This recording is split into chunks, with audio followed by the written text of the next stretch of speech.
After I won $690,000 in the lottery, my parents wanted to take the money and give it to my dear sister, which would ruin my future. Of course, I refused, and they threw me out, thinking I would come crawling back. But karma caught up with them. You wouldn't expect what I did to them. I never asked to be born. Hell, my parents never asked for me either. The way my mom tells it, she was young and stupid, head over heels for some guy who couldn't keep it in his pants. Next thing you know, boom, baby on the way. That baby was me, Sheila, the mistake. Mom wanted to get rid of me, but both sets of grandparents found out and shut that down real quick. Back then, you didn't raise kids alone, so Mom and Dad got hitched, and I came along kicking and screaming 9 months later. Dad never let me forget how I'd ruined his life. There goes my youth, he'd mutter every time he looked at me. To him, I wasn't a daughter, I was a ball and chain dragging him down from the life he thought he deserved.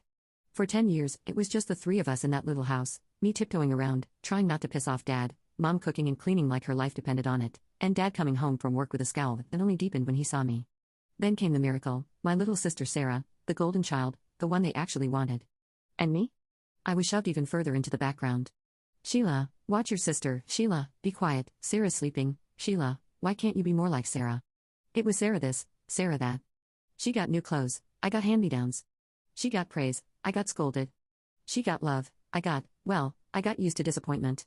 By the time I was 10, I was doing most of the housework, scrubbing toilets, mopping floors, dusting shelves, you name it, I did it. Not that I got any thanks for it, it was just expected. But there was one chore I didn't mind, cooking. Something about mixing ingredients, creating flavors, it felt like magic. I remember the first time I made my special lasagna for a family gathering. Aunt Linda took a bite and her eyes lit up. Mary, this is incredible. When did you become such a master chef? Mom just smiled and nodded, soaking up the praise. I stood in the corner, invisible as always. Actually, I made it, I said, trying to make my voice heard. Aunt Linda laughed like I just told a joke. Sheila likes to help in the kitchen sometimes, Mom cut in smoothly, still basking in the compliments. Isn't that right, dear? I shut my mouth, knowing it was pointless. No one ever believed me anyway. Growing up, the kitchen became my sanctuary. While Sarah got showered with attention and gifts, I found solace in pots and pans. By the time I hit high school, I could whip up a mean pot roast that even Dad couldn't complain about. Not bad, he'd grunt, shoveling food into his mouth. Coming from him, that was high praise. But it wasn't just about feeding my family, I had bigger dreams. Every night, I'd close my eyes and picture it, my own restaurant, bustling with happy customers, all of them savoring my creations. One night at dinner, I couldn't hold it in anymore. I want to open a restaurant someday, I blurted out. The silence that followed was deafening. Then Sarah snickered. You? A restaurant? Mom looked concerned, like I just announced I wanted to be an astronaut. Dad didn't even look up from his plate. Restaurants fail all the time. You'd be broke in a month. But I'm good at cooking, I protested. Everyone likes my food. Everyone likes free food, Dad scoffed. Doesn't mean they pay for it. Sarah piped up, her voice sickeningly sweet. Maybe you could work at McDonald's, Sheila. I hear they're always hiring.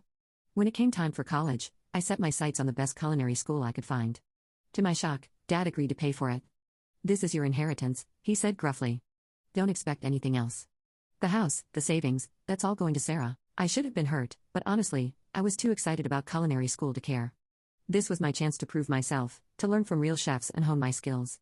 College was a whirlwind of chopping, sautéing, and baking. For the first time in my life, I felt like I belonged somewhere. My classmates actually appreciated my cooking, and my instructors praised my creativity. But reality came crashing back when I graduated. With no money for my own place, I had to move back home. The contrast between my college life and my family's indifference was stark. So, you're a chef now? Sarah smirked over dinner. Does that mean you'll be doing all the cooking from now on? Mom jumped in before I could respond. That's a wonderful idea. Sheila can cook, and you can focus on your studies, dear. And just like that, I was back to being the family maid, but this time with a culinary degree gathering dust on my shelf. I managed to land a job as an assistant chef at a local restaurant. The pay was lousy, but it was a foot in the door. Every night, I'd come home exhausted, only to face a mountain of dishes and laundry. This is your rent, Mom would say, handing me a list of chores. You're not a child anymore, you need to contribute. But I didn't let it break me. Every spare moment, I was planning, dreaming, scheming. I knew that someday, somehow, I'd have my own restaurant.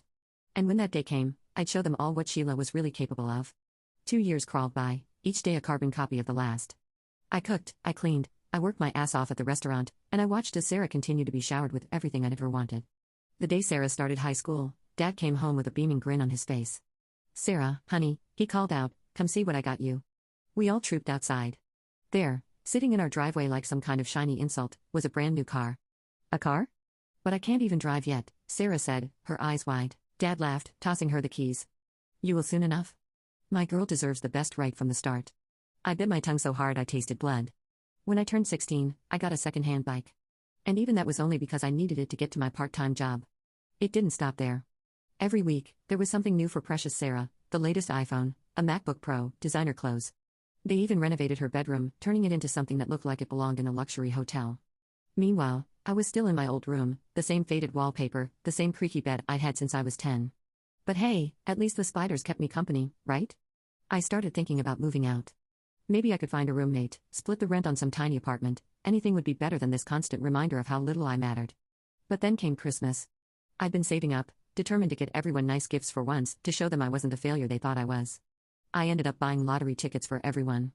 Not the cheap scratch-offs, but tickets for the big jackpot.